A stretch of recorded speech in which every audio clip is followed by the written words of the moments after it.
Hello viewers,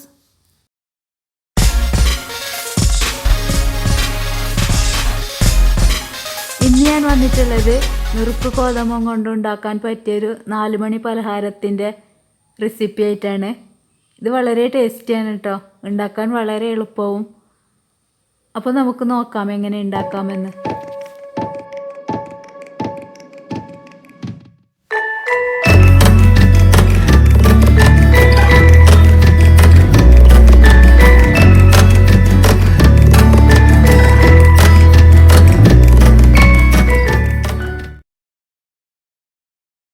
അപ്പോൾ ഒരു 2 മണിക്കൂർ നേരം കുതിർത്തെടുത്ത് വാഷ് ചെയ്ത് നന്നായി വെള്ളം ഊറ്റിയെടുത്ത നുറുക്ക് ഗോതമ്പാണ് ഇത്. 1 കപ്പോളം നുറുക്ക് ഗോതമ്പാണ് എടുത്തിട്ടുള്ളത്. അപ്പോൾ അതെടുക്കുമ്പോൾ നന്നായി വെള്ളം ഊറ്റി വേണം എടുക്കാനായിട്ട്.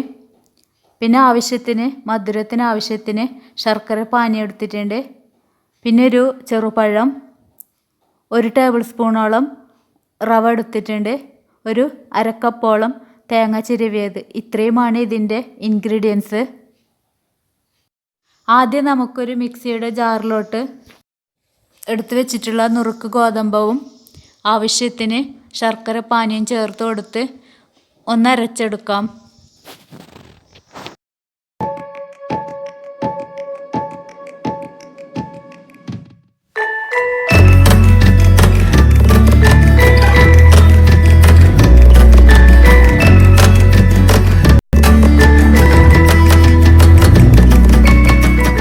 അപ്പോൾ ഇതേപോലെ ജസ്റ്റ് ഒന്ന് അരച്ചെടുത്തിട്ടുണ്ട്.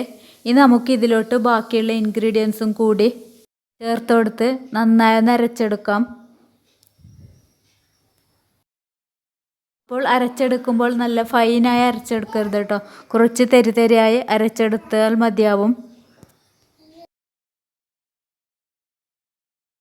അപ്പോൾ മിക്സിയിലോട്ട് എല്ലാ ഇൻഗ്രീഡിയൻസും ചേർത്ത് കൊടുത്തിട്ടുണ്ട്. ഇനി മധുരം ഒന്ന് ബാലൻസ് ആവാൻ വേണ്ടി 1/4 ടീസ്പൂണോളം ഉപ്പിട്ട് കൊടുക്കാം. അപ്പോൾ ഇതേപോലെ കുറച്ച് തരിതരിയായി അരച്ചെടുത്തിട്ടുണ്ട്. ഇനി നമുക്കിത് വേറൊരു ബൗളിലേക്ക് മാറ്റി കൊടുക്കാം. നമ്മൾ നെയ്യപ്പത്തിനൊക്കെ അരച്ചെടുക്കുന്ന ആ ഒരു ബാറ്ററാണ് ഇതിന് ആവശ്യം. ഇനി ഇതിലോട്ട് 1/4 ടീസ്പൂണോളം ജീരകവും 1/4 ടീസ്പൂണോളം ഏലക്ക പൊടിയും ചേർത്ത് കൊടുക്കാം. നല്ലതുപോലെ മിക്സ് ചെയ്തെടുക്കാം. ഇത് രണ്ടും ഓപ്ഷണലാണ്, ഫ്ലേവർ ഇഷ്ടമാണെങ്കിൽ മാത്രം ചേർത്ത് കൊടുത്താൽ മതി. ഇനി ഇത് നന്നായി ഒന്ന് മിക്സ് ചെയ്തെടുക്കാം. അപ്പോൾ ഈ ഒരു സ്നാക്കിനുള്ള ബാറ്റർ റെഡി ആയിട്ടുണ്ട് കേട്ടോ. ഇനി ഇത് ചുട്ടെടുക്കാനായി ഇതുപോലെ കുഴിയുള്ള ഒരു ചീനച്ചട്ടി അടുപ്പത്ത് വെക്കാം. അതിലോട്ട് ഓയിൽ ഒഴിച്ചു കൊടുക്കാം. ഇനി ഈ ഓയിൽ നന്നായി ഒന്ന് ചൂടായി വരുമ്പോൾ ഇതിലേക്ക് ഒരു തവി ബാറ്റർ എടുത്ത് ഇതുപോലെ പതുക്കെ ഒഴിച്ചു കൊടുക്കാം. ഓയിൽ നന്നായി ചൂടായി വരുമ്പോൾ മാത്രമായിരിക്കണം കേട്ടോ ഈ ബാറ്റർ ഒഴിച്ചു കൊടുക്കേണ്ടത്. ഇനി ഇത് നന്നായി ഒന്ന് പൊങ്ങി വരുമ്പോൾ നമുക്ക് ഇതൊന്ന് മറിച്ചിട്ട് കൊടുത്ത് ബ്രൗൺ നിറാവുന്നത് വരെ ഒന്ന് ഫ്രൈ ചെയ്തെടുക്കാം.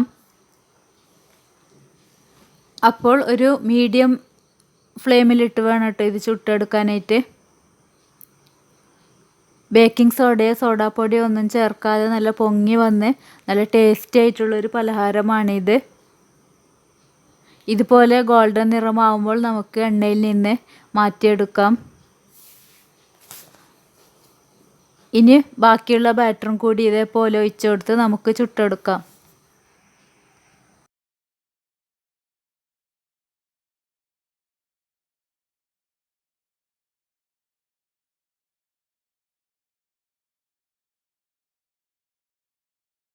നല്ല ടേസ്റ്റിയും ഹെൽത്തി ആയിട്ടുള്ളൊരു സ്നാക്കാണിത്.